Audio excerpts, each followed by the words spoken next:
Worst Case nehmen wir es auf.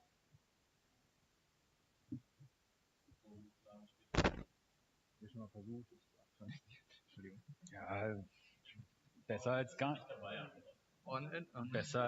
nichts, ne? Am Ende des Tages.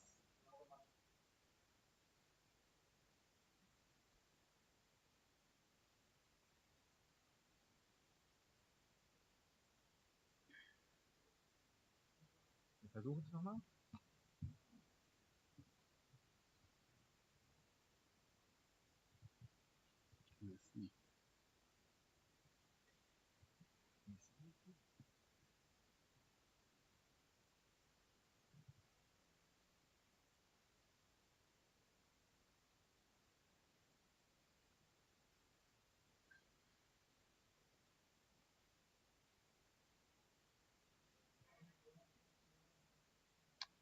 Test. Testest.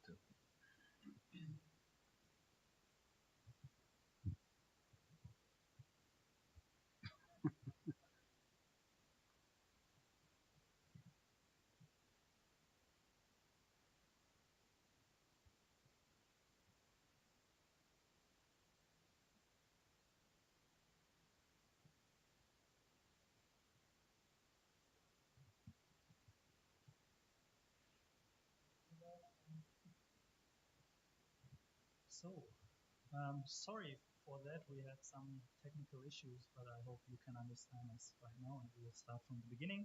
So my name is Stefan, this is Martin, we're from Chemstars, and we would like to welcome you to our third episode of our Venture Talks, today live from Aachen.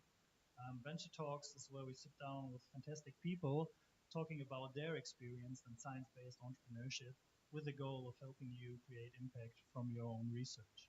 If you don't know who Martin and myself are, we are Chemstars, and we are an initiative of the chemical industry and the Ministry of Economic Affairs, Innovation, Digitization and Energy of the state of North Rhine-Westphalia, and our goal is to help startups with touchpoints to the chemical industry succeed. Before we start, we'd like to thank our fantastic guests Raoul and Florian for taking the time and sharing your experience with us today. Thank you for being here. And we would like to also say thank you to our friends from RWTH Innovation and Collective Incubator, without whom this event would not be possible at all. And even though this is an online event, that should not keep us from taking your questions as well. Simply type in your questions in the chat section of YouTube. We promise to keep an eye on it and also ask our guests the questions that you have in mind. So, all right. For the next 50 minutes, we're going to talk about a few different topics. We'll talk about what's it like to start a company without venture capital funding. We will talk about how it is to find your first customer. We will talk about how you can make the most of your time at the university in case you consider starting a company later. And because it's so important and we think the topic is of interest for so many of you, we are going to talk about why it's important for companies to measure their carbon footprint and how you can do it as a company. And that should be enough of an introduction from my side. I hope you will enjoy the next 50 minutes as much as we do. And now I would like to hand over to my colleague Martin, who will introduce our fantastic guests to you. Thank you, Stefan. I'm also super excited about today's episode because both of our guests are building companies from scratch without venture capital funding. And I feel that in our startup culture, in which we celebrate people for raising lots and lots of money from investors, this is a topic that we should talk about way more often. The first guest is co-founder and CTO of a company called Carbon Minds, a company that collects data of the global chemical value chains in order to help companies in chemicals and plastics assess, monitor, and reduce their environmental impacts. He's not only an absolute expert in life cycle assessment, but also a fantastic person to talk to, and I hope he'll shed some light on the question why it's important nowadays to monitor and to track your carbon footprint. Thank you so much for taking the time, Raoul Meys. Happy to be here. Our second guest is co-founder of cellEQ, an analytics startup that helps companies which develop reactive and non-reactive plastics to better understand their materials and production processes. He's a mechanical engineer and a polymer analytics specialist, and I'm super happy he's here today to share his story from scientist to entrepreneur. Thank you so much also for being with us today, Florian Kessler. Yeah, thanks for having me. All right. Why don't we start by looking back a few years when you were still at university and you were both involved in large EU research projects that aimed at using carbon dioxide as a raw material for the production of new polymers. Maybe we start off with Florian. Can you tell us a little bit more about these projects? Who was involved? Like, what were you doing, and what was your unique role in this?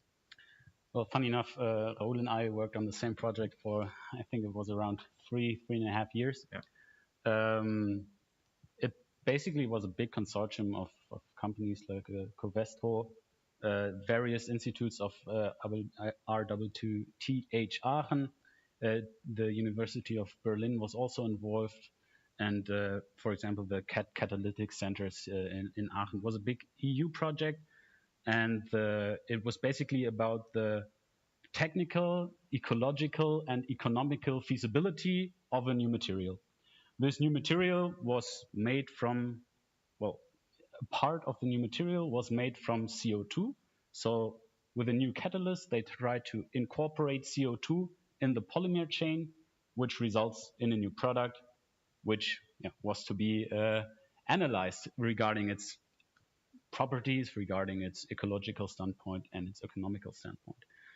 And myself and some other researchers back then, we were basically involved in the technical aspect of the material development. So we worked close with Covestro back then to really analyze these new materials because they have very different properties compared to, let's say, normal polyols that were used. And our goal was to basically see the technical feasibility, see new applications for these materials, see how they behave in the processes, in the manufacturing processes, and see what properties can be achieved by different kinds of manufacturing techniques and stuff. So we researched on a lot of materials. I think it was 30, 40 different variants where you can imagine ones were in a very liquid state, ones in very pasteurous state, and they all had different mechanisms on how to create your final part. And my specific role was to basically look at these materials, look at how I can process them and what properties we get in the end, and basically get this connection in there.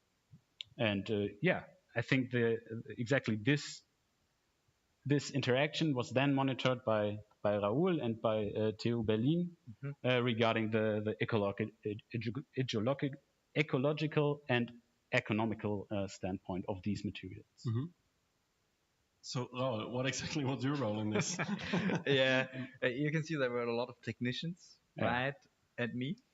I'm also a mechanical engineer, so I understood what you were doing more or less.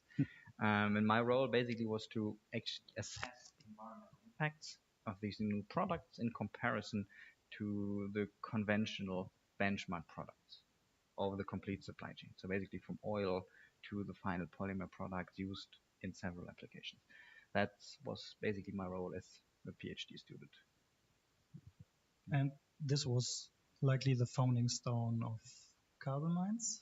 The current company? Yeah, it was. Let's say what was really good about that project is that you could assess a very complex product. Right, Florian said, many parameters, many raw materials, many ingredients, variety of compositions, and all these compositions, ingredients had to be assessed back to the roots of environmental impacts, always oil, and then starting about multiple supply chains to the final material. And that's actually where I learned a lot about the industry. So from a broader perspective. And that was one of the ideas where Carbon Mines, let's say, what helped me to fund Carbon Mines. But the initial idea of Carbon Mines actually was somewhere else. Also a public project, but actually by one of my colleagues who more or less had the idea to fund something, right? It's like, and that's where it kind of started. And then I came in as the, let's say, more technical person, even compared to Florian. I'm not too deep in the technology, and that like merged a bit, and then Carbon Mines was kind of created. Actually, a relatively nice story out of these let's say EU projects. Yeah. Do you still remember when what the moment was like when you said, okay, we're going to do this, we're going to start this company, we're going to call it Carbon Mines, we're going to do this? Yeah, I think I can properly remember when, let's say, the basic idea was born. It was, my colleague with Arne Ketelhön, my co-founder, with who I work very closely also in the PhD. He was always building large models, right? And his name is Arne, so we called it Ania because it was an imaginary case study for a methodology. Let's say he's even from the perspective a bit higher, and he always said, yeah, if we would have data and information. And then he had a presentation, and I simply thought, okay, that data is out there in such project at industry. So why not just combine these two expertises? The one is the methodological, and then the one is the more technical. And that's basically where the exact idea of Carbon Mines was born. The name Carbon Mines was actually originated not from the carbon in the material, rather from the CO2 emissions. So the carbon emissions, and was the idea, and what it was so fitting for what we are doing basically now with all the assessments. So we basically stuck to it, and the logo was already designed within the project. So it was also, we could reutilize stuff that already has been done. That this merging effect of the two expertises in simply a presentation he held was the, let's say, birthplace of Carbon Mines. But you knew each other before then, right? No, we didn't know. It's funny. We actually grew up in the same city, in Essen, in the Ruhr area, and it's he even played in the four-band of my brother, of my brother's band. But we never met, and we actually met at university only. So it's like, but it's kind of was a nice merge because we had very much things in common. We grew up in the same place, so it actually was really nice, indeed, good start for us. Yeah, so I mean, sometimes you need these lucky coincidences that good things happen. What was it when you were younger? Did you consider founding your own company like in school or when you were studying, or was it more also like a lucky coincidence that you started your own company? And what did your friends and family think? I mean, I guess they thought, okay, he's going to university, he's going to study, he's going to do something. In German, you would call vernünftig, and then you start founding reasonable, something reasonable. I think actually in school, I always looked a bit beyond what's the normal curriculum. Even in school, I tried to do some, let's say, work on the side, work at the Arbeiter-Samariter-Band, basically drive ambulance cars, right? During work, but let's say I don't think that I've imagined when I was younger I want to fund a company. It was really that coincidence, right? I think it was I was always wanted to be the boss something, or want to do what I want, to be honest, right? Because I'm a bit stubborn in a lot of things, right?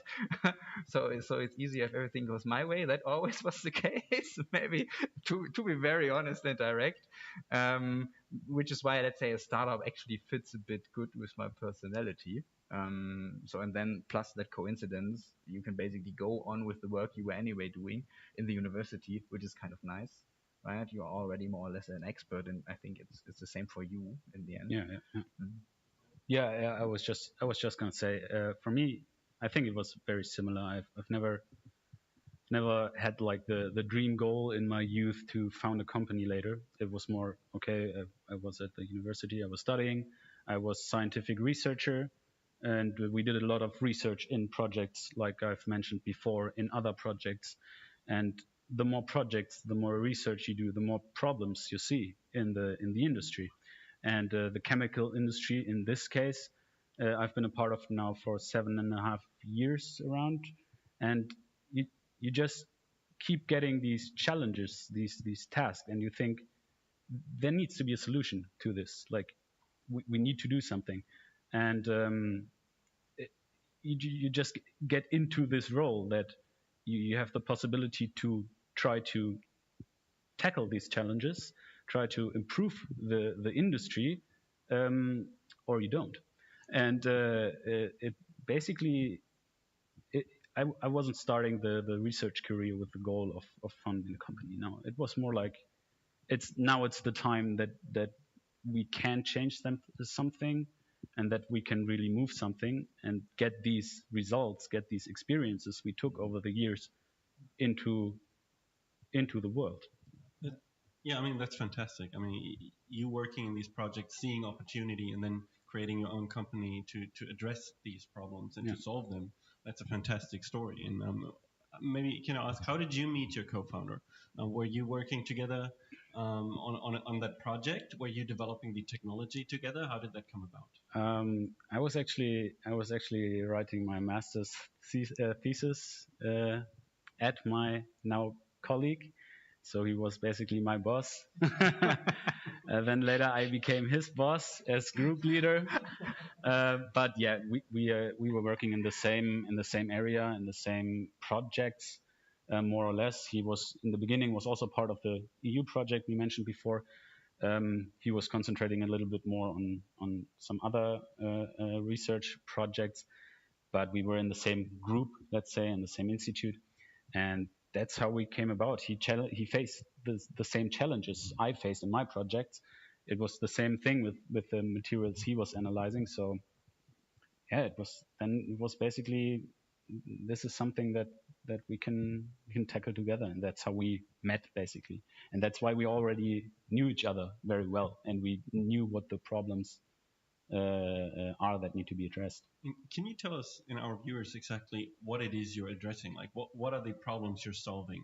Well, especially in reactive plastics. So reactive plastics, basically any plastic material that undergoes a chemical reaction during the formation of a part.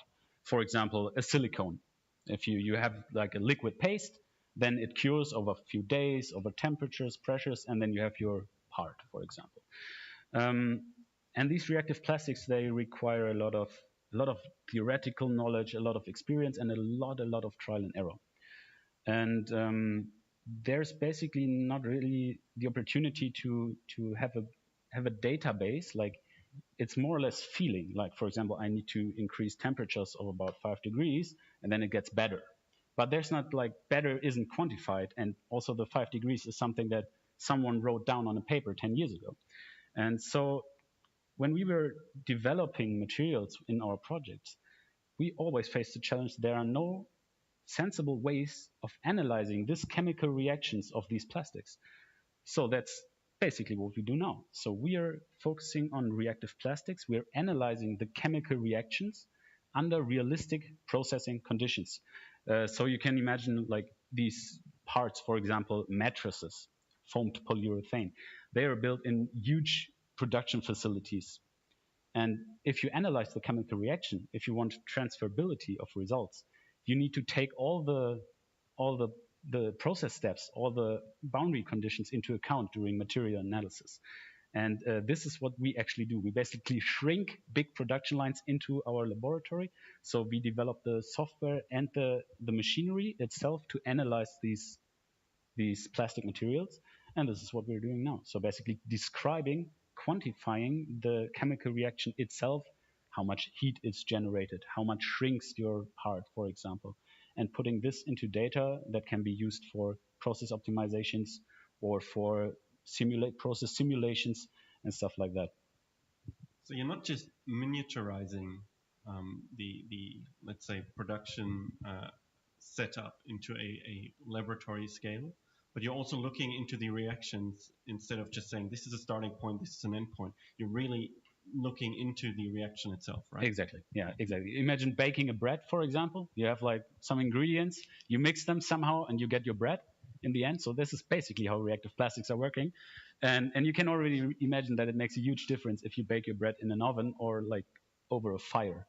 Like, the ingredients are the same, the mixing is the same, but the bread would be different. So there's a lot of influencing factors there. And we're looking exactly what happens in your bread during the baking and trying to describe that, just for the analogy. And one part, of course, is miniaturizing the process in the laboratory, but also taking into account lots of boundary conditions from laboratory analysis. And since until then that wasn't really done, we needed to basically start from scratch and develop these machines that can do that can have these automated analysis cycles and depict these realistic conditions. And this is where we are now. Very cool. I like the analogy with the bread. As non-scientists, that's something I can imagine. So thank you for that. Let's maybe move a little bit from the technical aspects and let's talk a bit about how your, let's say, typical day, for example, changed when you were a research scientist to now when you're running your own company. I guess there are parts that are still the same, but I guess there are also a lot of other tasks and to-dos that you need to take care of. So maybe a question for both of you. It's funny. I think you're talking to the two technologists in the companies, right? But I guess anyways, huh? So yes, I would say the delta for the two of us is smaller than for our colleagues. Probably, right? But it changed. So what certainly changed is the pace. You have to deal with things, right? You have to be faster. You have to be quicker with your work. You don't have too much time to think. You have to kind of develop your Pareto capabilities to work with 20% of your effort to achieve 80% of your goal. I think that's what changed a bit more from, let's say, science to industry. And also, I do a lot less reading than before because I simply don't have to read so many scientific articles anymore. But beside of that, since, let's say, both of our work, and you can also add to that, is kind of very related to our products and our services we offer, let's say the thinking and the product development still stayed. What is different now, that we think about business plans. So we have to discuss customer segments. We have to discuss use cases. How do we do marketing? And this is always discussed, let's say, with my colleagues and jointly with our, let's say, operating manager director team. And that changed. So let's say the more broader topics are really, really new. For me, at least, right? Yeah, I think that sums it very well up. I mean, I had the great possibility to work or to research at an institute that is very, very close to the industry, right? The Institute for Plastics Processing. There are a lot of industry new projects, so it's not that you're sitting in your science lab and you don't do anything relatable to the industry. You're working basically within the industry, researching there. So you already get a good idea of how everything works. But I'd say like a normal day, what changed the most is like the it's not workload or work speed for me. It's more the type of pressure is different. Whereas in research, you always, you have your projects. They were basically, you have some assigned ones. You have your topic of research, but it's not yours. It's you are researching for a bigger institute, for a bigger, greater good, which is totally fine. But nowadays the pressure is different. It's not worse or better. It's just you're doing your thing and you know exactly, or you need to know exactly in which direction you want to develop some things. So you need to think a little bit different. It's less about trying to do stuff that has been written down a few years ago. It's more like taking some roads that maybe then you couldn't have taken, and otherwise it's like a normal day itself. It involves currently not that much difference to research days, to be honest. It's a lot of doing. We have a very practical part of our company where we develop machines, where we build machines, where we use machines. So very practical. We're spending a lot of time at our plants where we measure, and the office job it's basically 50-50. Yeah. And but it's I think for me what changed the most is the mindset and the type of pressure behind it. Yeah, I think we do have been kind of lucky as startups to take our topics from the PhDs, right, to, let's say, practical application, or even take topics from your master thesis. You don't necessarily need to do a PhD, right? But topics you already know stuff about to practical application. That might be our a very different point of view with the two of us. So right? in that sense, it really helped that you had a very application-focused research project that you were working on in your academic career, right? Definitely. Like basic research, like basic research. yeah. No, definitely. It helped a lot. I mean, otherwise you wouldn't face the problems that exist if you don't work that application. It's just so yes, it definitely helped a lot. And if you look at discussions we are having with our customers and people, we can discuss, let's say, eye to eye with most of our peers technologically and knowledge with regard to our knowledge. So this is also an advantage, I would say, why, let's say, maybe our work is similar to what we did back in university, because we are kind of in the same field as before, right? Which really helps, like you said, it really helps. I mean, no. I mean, so there are a few things that are the same. There are a few things that are different or add on. So, for example, marketing or any other things for which you have also a team that can do it. And I mean, there are also other topics startups usually dealing with, or founding teams at universities. They start thinking about, we need to get money, we need to get funding, we need to get investors on board, maybe venture capitalists. But both of you went a different path, and you were not taking on venture capital in your company. Could you maybe elaborate a little bit on that, why you decided not to take on venture capitalists, or why you had the opportunity to not take it? I guess there's also something to do with your close relation to the industry that you had already in your research career. I think that's a decision that you make as a group of funders to not take up capital in the first step. In our case, it was really a decision to start with what we have in our heads and then get a first customer. And we were lucky enough to do so, and then grow slowly. What you certainly can see and say that it's a different path. What I can observe from the startup community, it looks like that a lot of companies are much faster than you. You feel a bit, could I already have 40, 45, whatever employees after 2 years? So let's say it's a different path, but it's a matter of choice in the end, right? And one, let's say, down or good side is that you can grow slowly, which also makes, at least for us technicians, make sense, because what we do, we are really capable of doing, right?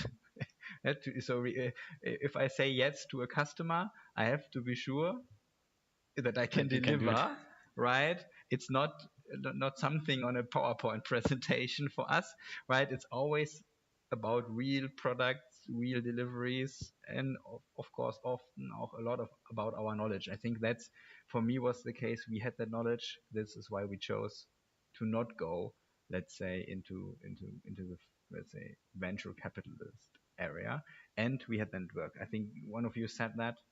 So I could basically call big chemical companies and discuss with them whether they are interested in setting up a first. You were also quite lucky to get good customer agreements very early on. Yeah, so that was really, honestly, that was luck, nothing more, right?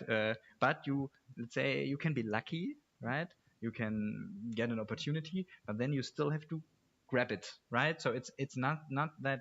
Yeah, even though you have a, let's say, coincidence, but you still have to see the option here and then go in.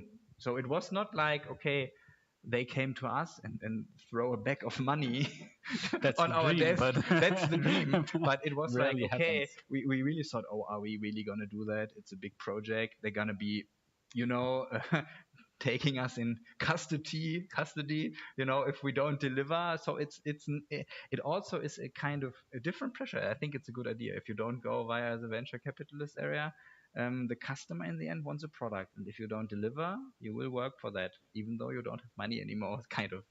And I mean, you phrased this nicely. So even though there was an opportunity, you need to understand it's out there, and you need to actually show up to be there and to do your job and to excel at what you're trying to sell, right? You have to be there. What was it like for you, Florian, getting your first customer? Was it similar, like from the research project and the network you already had? Could you ring up people and say, listen, this is what we're doing now. Remember, back a few months ago, we were doing this for you as part of this publicly funded project. Now we'll charge you for this. Well, that's basically what I said to most of them. Yeah, exactly. that hits the nail right on the head, I guess. Now, on a serious note, I mean, the network you build up in university years is super valuable for later stages. You have your contacts, you know the problems they face, you know how to ring them up, and you know how to, well, basically show them that you're working on a solution to their problems. So yeah, definitely the network that is being built up at the university, doing researches, doing projects, doing bilateral projects that you're doing, helps immensely, and was also for us the biggest opportunity to find first customers, to find recurring customers, to have them, well, to have some joint developments in our machinery. Coming back to the point of financing, getting, if you're not very lucky, getting venture capital is also a lot of work. You need to put in, you need to be committed. You need to put in a lot of work. And for us, in the beginning of the company, we started with an Exist Gründerstipendium. I actually don't know the English word for that, but I think it's Gründerstipendium. I think it's also Gründerstipendium. Yeah. But it was basically the decision, since we are developing machinery and building that machinery, which just takes time. And this is exactly what Raoul said. If you want to sell your product and you already know these guys, you already know the context, so they're technicians, you can't sell them something that isn't really working, because then you'd have to go to different addresses, but you know the technicians. And for us in the plastics industry, it's actually very important to know these technicians, because in the end, if you're looking at joint developments and stuff, they're the ones that say, this is, from a technical point of view, this makes sense or this doesn't. And this is exactly where we said, okay, right now for us, the part of developing, of improving the product together with clients or on our own is more valuable long term than investing all of our time into VC, which is also a viable option, don't get me wrong. But for us, that at this point, at the end of the Exist, it was the decision to go that way. It's not like we're saying we're completely against VC money. If someone would have come to us with an offer, why not? Exactly. It's not the concept. You would have showed up and grabbed the opportunity. Of course. again. It's not the concept that is. It's just the priorities were different. And maybe one thing to add, and also an important thing, let's say for the public, the government, is, we have doing PhDs, so we had time to find, let's say, kind of our product market fit. Just, we didn't have VCs.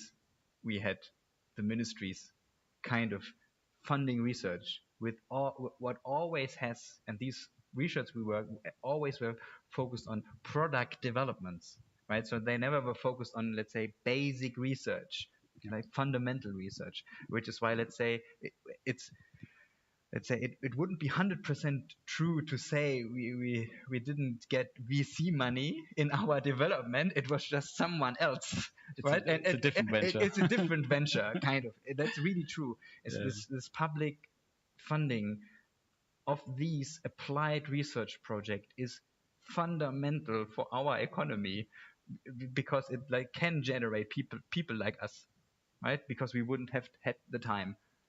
I would have never gotten to the point of the product market fit without the research and without the time, and also being kind of paid in Exist or whatever funding you get, right?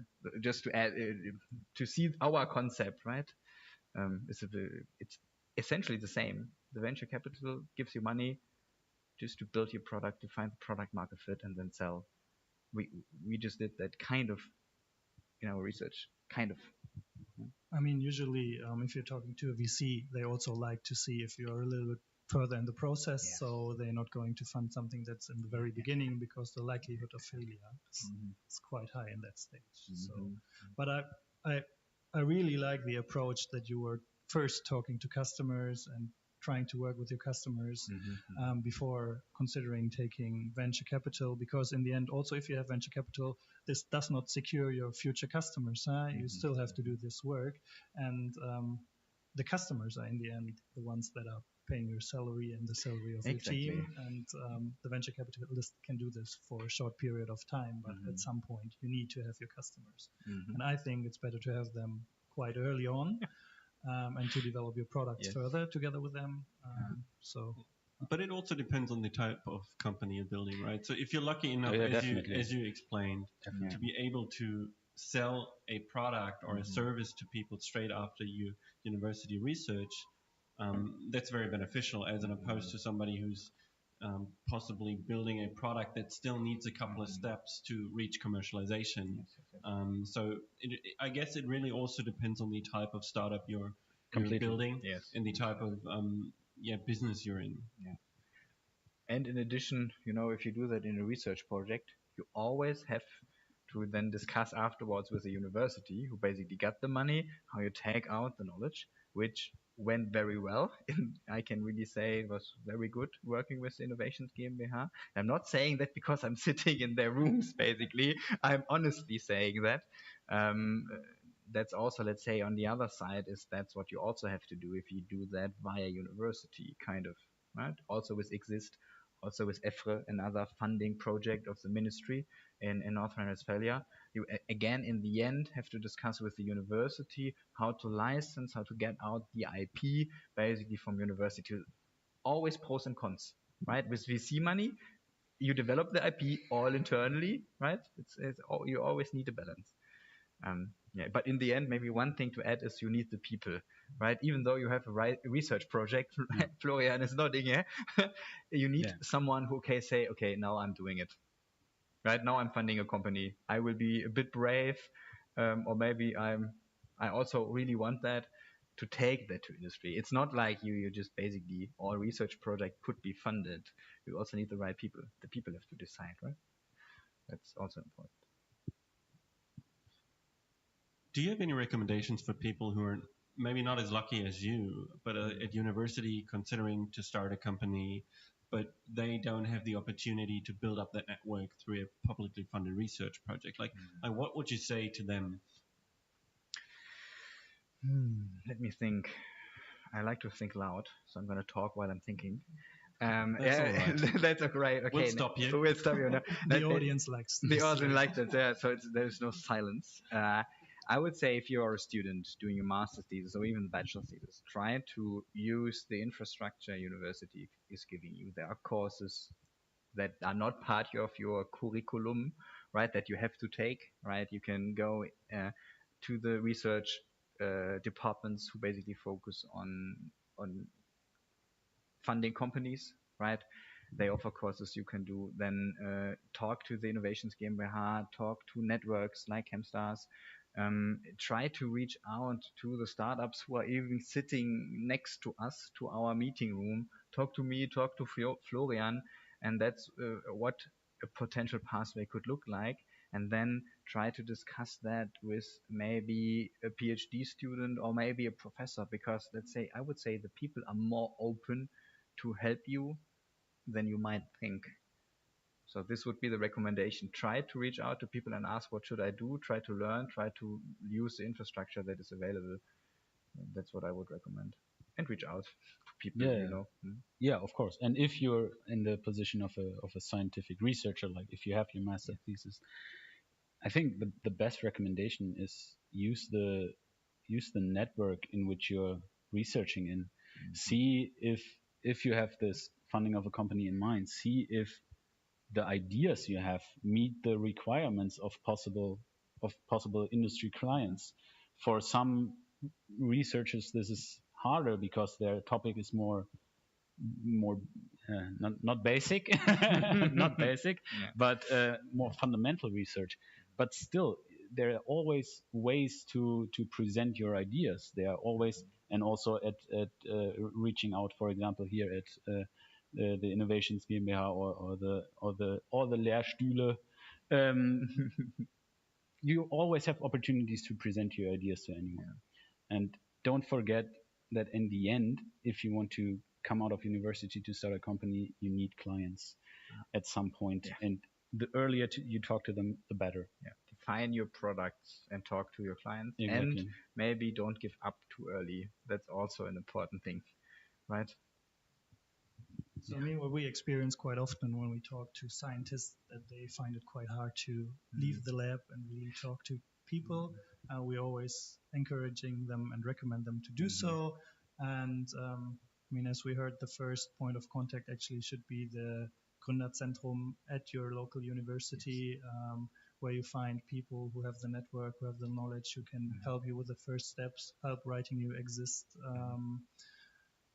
or get exist, which also takes some effort. I mean, not all projects get exist funded, so you need to put also some work in there. You need to go the extra mile. You need to be aware that you have to do it, because founding a company is actually quite hard. But you can do it, if you have the passion and if you really want to do it. Exactly. Yeah, and I think the knowledge that is already there in universities is just mind-blowing when you think about it. The opportunities we were given, I mean, we couldn't even take them all. You actually have to decide where you want to learn from people, or what fits your current state the most, because there's so much when you get into this network of founding, especially I know it from here, from the university. There's so much opportunities that you can take, use them. So just go there, talk with the people, use them. They help with basically everything. It's crazy the things you can do. Do you have any like recommendations for people, like things to read or methodologies they can look into if they're in a very early phase? Anything in this regard? What helped me was kind of dig a bit deeper into lean startup approaches. That we literally sounds a bit like buzzwording, right?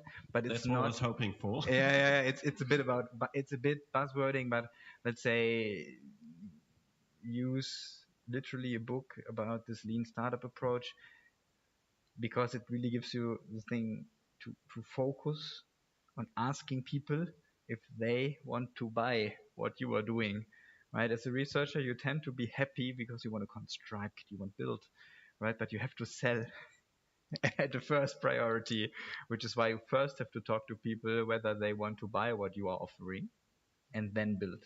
So this kind of literature, even for me as a technician who literally doesn't like buzzwording, that helped really as a one thing I can think of. Yeah, I mean, for me it was kind of a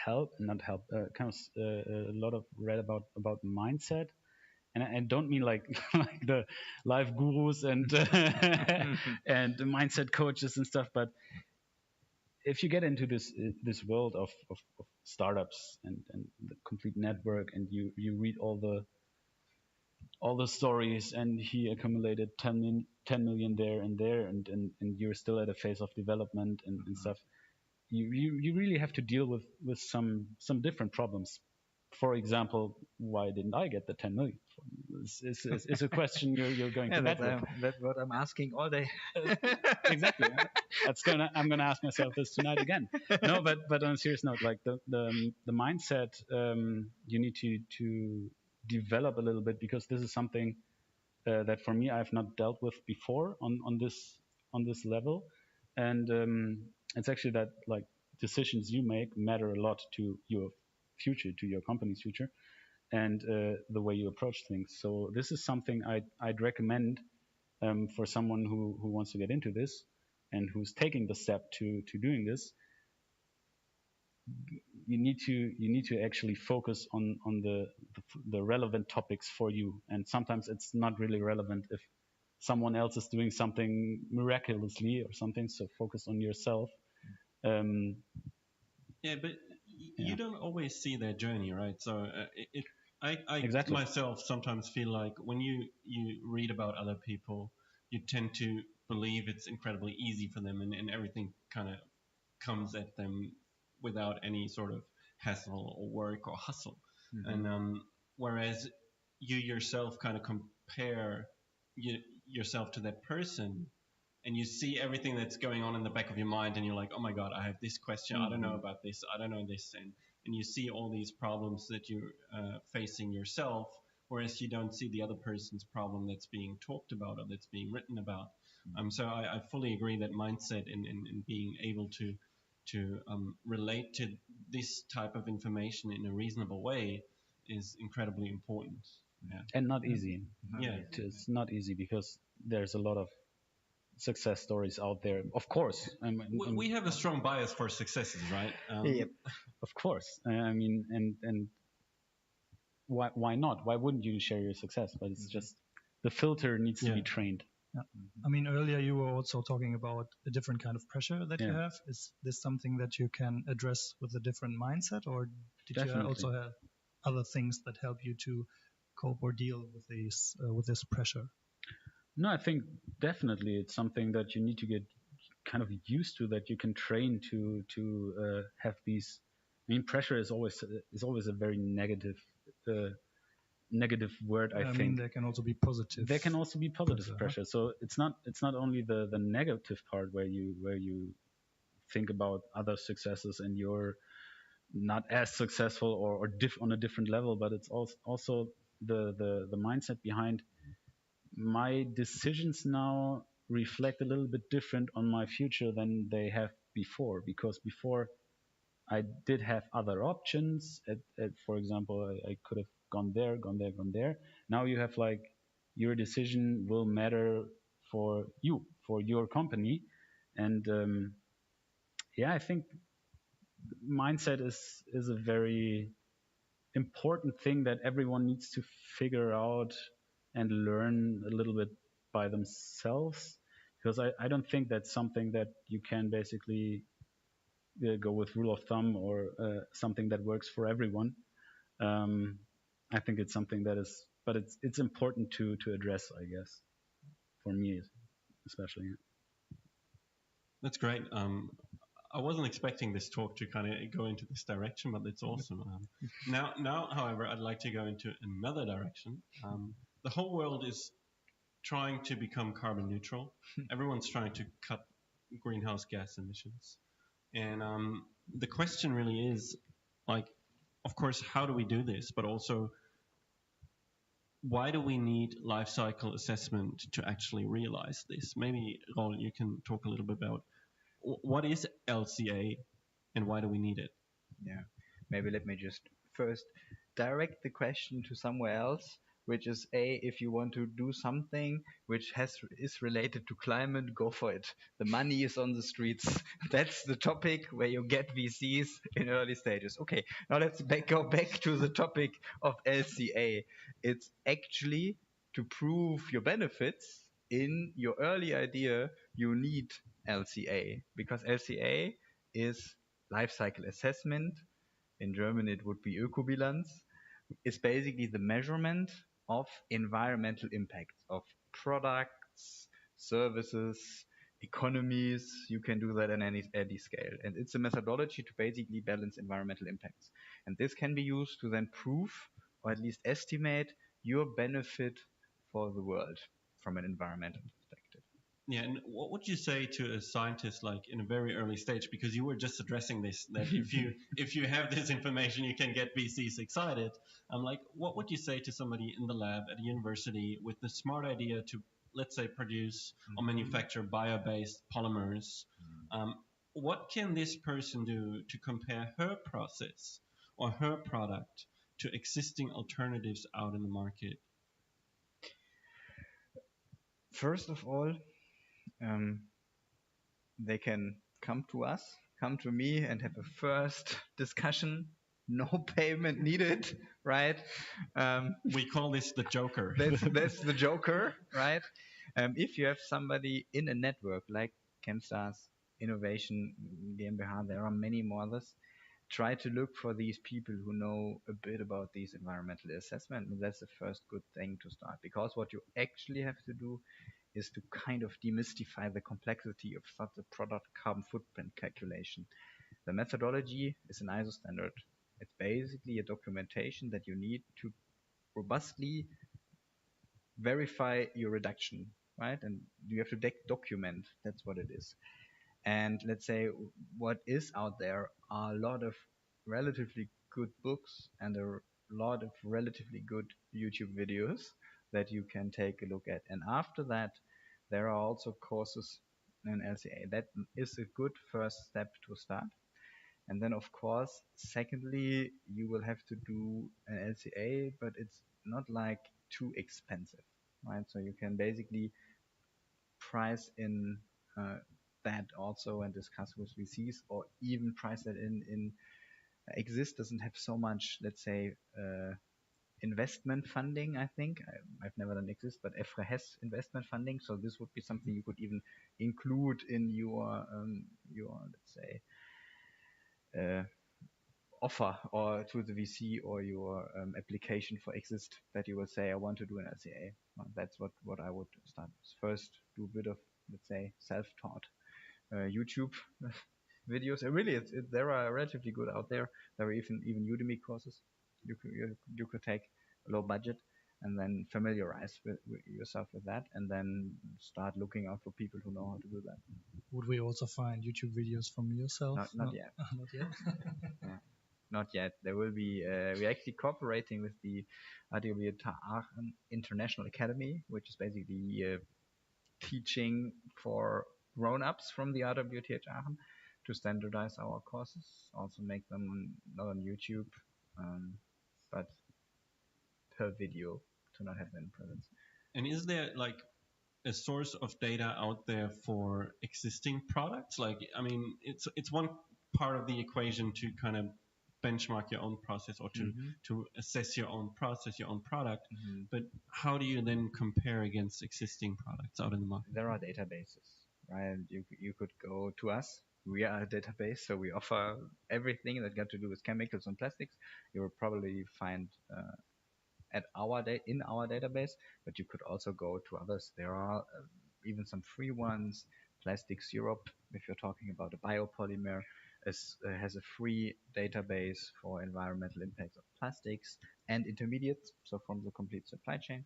That's where you could go to, also relatively well documented. Then there are other commercial ones you could go to, like EcoInvent, Gabi. These are databases. Now, what I found exciting when we were speaking last is that you mentioned that still, even if you have the same product, the carbon footprint or the environmental impact can be massively different depending on the source of raw materials. Like, what can you do as a startup to kind of make sure to pick the right suppliers early on? First of all, talk to your suppliers. Ask them what they think is the carbon footprint. They most certainly will reply, I don't know, because industry isn't that far yet with the product carbon footprint. And then the second thing is look at these databases. Really, if you analyze environmental impacts of product, services, or companies, economies, whatever, the underlying data is key. That's where you basically have to dig deeper. And then you should certainly go to the respective database providers who can help. Cool. To pick right suppliers. Kind of. That's great. Thanks. I think that's hugely helpful to the startups that are watching this. We got a question from our online audience. I'm not sure who's it addressed to. It says, what do you put emphasis on when conducting interviews with potential employees, e.g. grades, semester year abroad experience? So I think this is about hiring people. Like how do you qualify people that you're going to hire? What do you do? I'm laughing because my existing colleagues would now laugh in the background, certainly, if I'm being asked, because I'm very strict when it comes to grades, right? So to be very honest and direct, first of all, if I hire engineers, I kind of sort out by grade and then look at everything else. What did you do during your studies? Did you have a fitting master thesis? Did you do something on the side note? But honestly, the first filter for me is only grades. To be honest, I'm being very honest, right? But that's what you want, I think, right? Florian. I mean, it also depends a little bit on which position you're hiring. That's what Raoul said when he's hiring engineers. There are a lot of basically there's a lot of possibilities for everyone to come in, right? If you're a student, then if you want to write a student thesis, then it's I think most important then is, for example, what is your drive behind it? You know, what do you want to get out of it, and where do you see your contribution to the whole thing? But of course, there are some grades that just need to be looked at, because not only do the grades show the grades, but also the mind behind that, and doesn't really mean that it needs to be like perfect everywhere. But there are certain fields that you can basically learn to read an CV and see that the person has the right drive or not. And maybe you're sorting out someone that would fit perfectly with that measure. Yeah, that can be. And what are the key? I mean, you're talking a lot about hard skills and grades. So if you're inviting someone to an interview, what are maybe some soft skills that you're looking for in a person?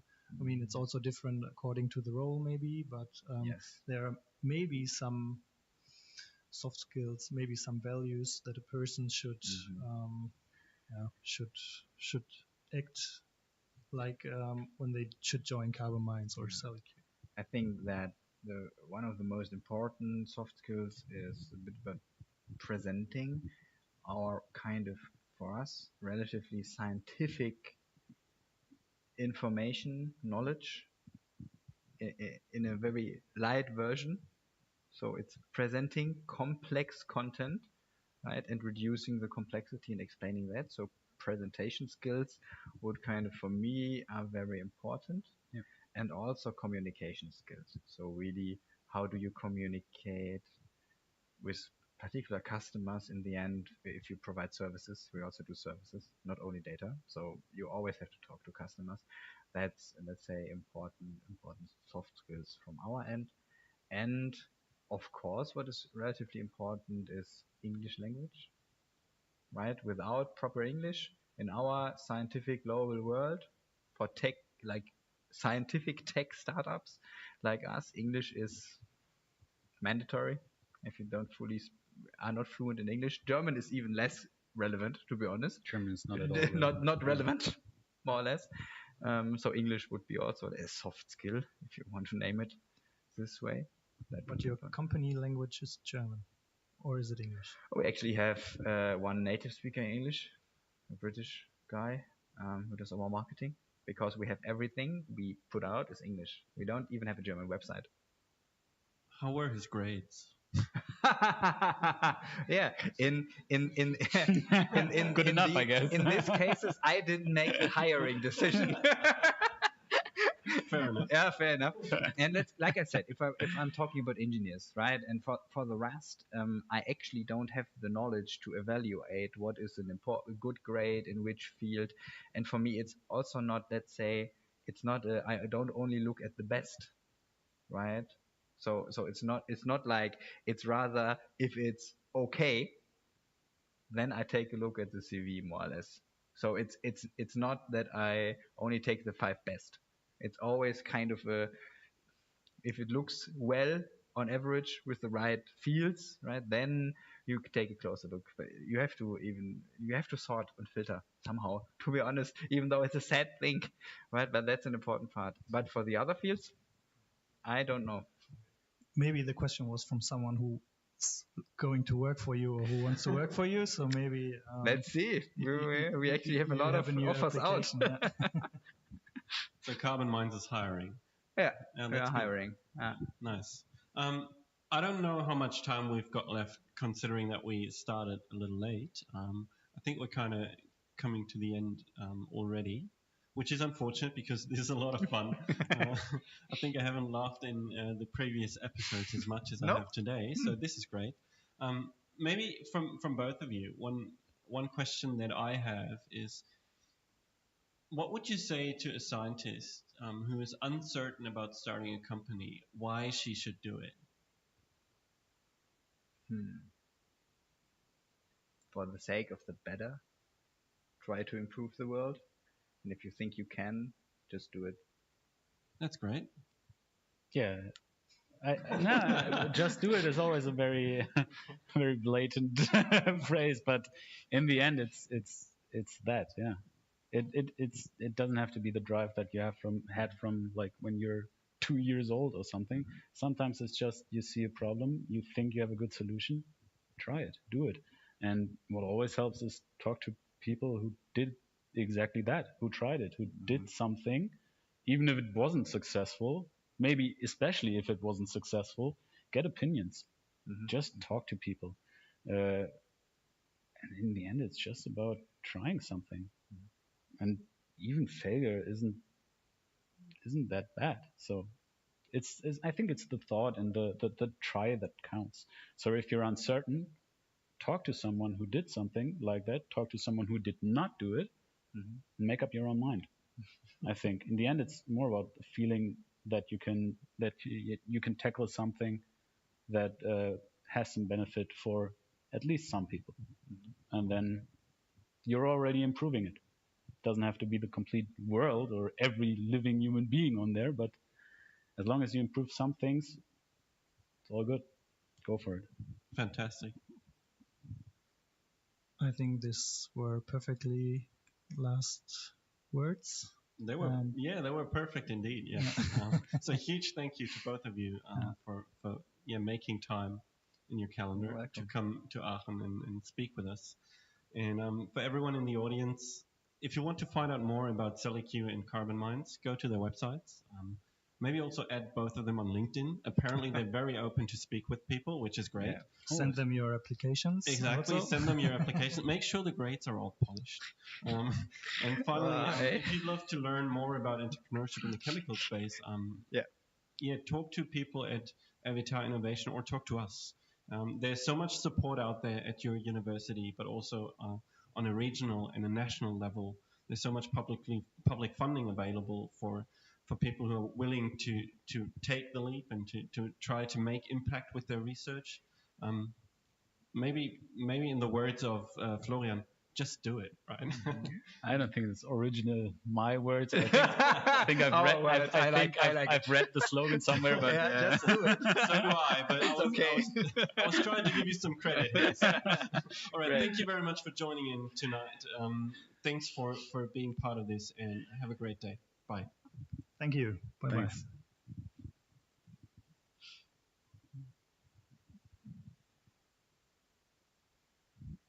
I think we're still on. Yes, I don't know. So good.